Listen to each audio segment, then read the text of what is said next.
देखो जी, इंडिया में पॉपुलर होने के लिए बड़ा आसान तरीका होता है। लड़की हो तो कपड़े उतार दो, लड़का हो तो गाली दे दो, और अगर कोई ब्रांड हो तो कोई सस्ती पब्लिसिटी कर लो, कोई ऐसा क्यूटियापा कर लो जिससे हर आदमी तुमको पहले गाली दे, और जैसे ही गाली देना शुरू करे कह दो हो हम तो मजाक कर रहे थे। यही काम हुआ। यस मैडम नाम की एक कंपनी है, गजब की कंपनी है, गजब क्यूटियापा किया, और जब सोशल मीडिया पर गाली पड़ने लगी तो कहा जी हम तो मजाक कर रहे थे, sorry sorry, we were kidding. Noida based company है, ऑन डिमांड ब्यूटी सर्विस के नाम से।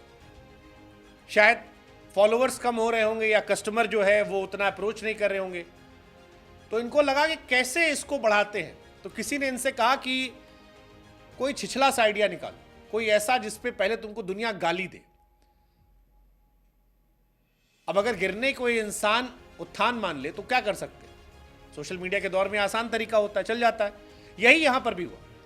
यस मैडम की मार्केटिंग टीम से किसी ने कहा होगा कि आप कुछ ऐसा क्यूटियापा कीजिए जिससे सारी दुनिया आपको थोक के भाव गाली दे, और जैसे ही गाली दे आप अपने दूसरा वर्जन रख दीजिए, गाली छिप जाएगी, नाम आगे आ जाएगा, ब्रांड लोग जान जाएंगे, शायद फिर बाद में 10 लोग आपको ऑर्डर कर दें, आपकी ब्रांड वैल्यू बढ़ जाएगी। लेकिन हमको लगा कि ऐसी छिछली हरकतों पर बोलना जरूरी है, और इसीलिए आज इसके बारे में आपको बता रहा हूं। यहां काम करने वाले कर्मचारियों को लेकर खबर आती है कि एचआर डिपार्टमेंट ने एक मेल किया और पूछा कि क्या काम करने का आप पर स्ट्रेस है एम्प्लॉयज से। आमतौर पर कई बड़ी कंपनियों में एक अच्छा हेल्दी वर्क कल्चर बनाने के लिए यह कोशिश की जाती है कि आप लोगों से संवाद किया जाए, खासतौर पर बड़ी कंपनियों में, कि सबसे पूछा जाए फॉर्म में कि आपको क्या तनाव है, क्या बेहतर कर सकते हैं। उसी में से एक सवाल इस कंपनी डाला कि क्या आपके ऊपर काम का स्ट्रेस है, यानी काम का तनाव आप लोग पर आता है यहां काम करते हुए। और इसके पीछे लॉजिक दिया गया कि हम इसे बेहतर करना चाहते हैं। एम्प्लॉयज को लगा होगा कि यार ठीक है भाई, अच्छी बात है, दिल खोल के जवाब दे दो। कई सारे एम्प्लॉयज ने लिखा कि हां जी, काम का स्ट्रेस है। जैसे ही यह खबर आई, उसके बाद तमाम एम्प्लॉयज को एक मेल चला गया कि जिन एम्प्लॉयज ने हां में जवाब दिया गया है उनको नौकरी से निकाल दिया गया।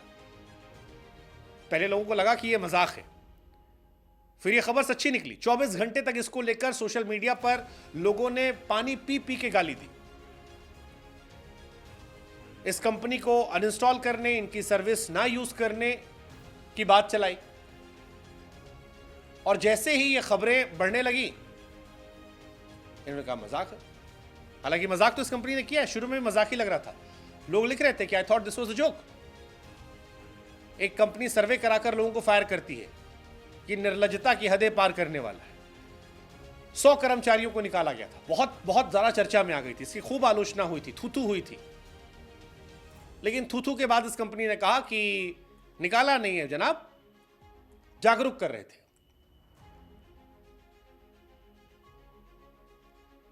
एक पल को तो मन हुआ कि ढूंढो मेरी चप्पल।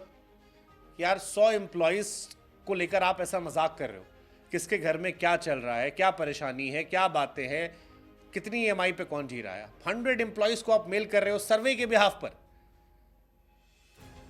आप तनाव को दूर करने की बात की, जागरूकता की बात कहकर उस 24 घंटे में उन्हें कितना तनाव दिया होगा आपने। शॉकिंग। लेकिन बाद में इस कंपनी ने कहा कि नहीं नहीं, किसी को फायर नहीं कर रहे, ये तो हम तरीका निकाल रहे थे जागरूकता करने का।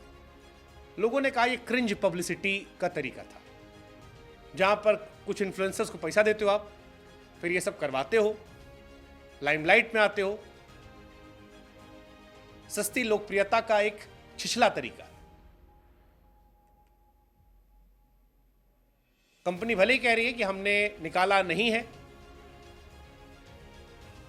लेकिन जो तनाव के नाम पर तनाव दिया गया है उसका हर्जाना जरूर भरना चाहिए। यस मैडम कंपनी आदित्य आर्य मयंक आर्य कंपनी 2016 में शुरुआत की गई थी। इनको यही अपना हाईलाइट करना था, ब्यूटी कंपनी। यस मैडम इनका नाम कंपनी का। शार्क टैंक से इस साल फंड भी मिला था, वहां गए थे, 1.5 करोड़ रुपए का फंड मिला था।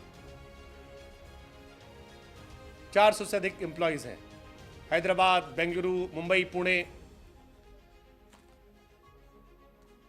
लेकिन जो हरकत की है वो छिछली हरकत है, चीप पब्लिसिटी की स्टाइल। और हम तो यही कहेंगे कि अगर आदमी पतन को ही उत्थान मान ले तब भगवान ही उसका मालिक है। Highly not recommended.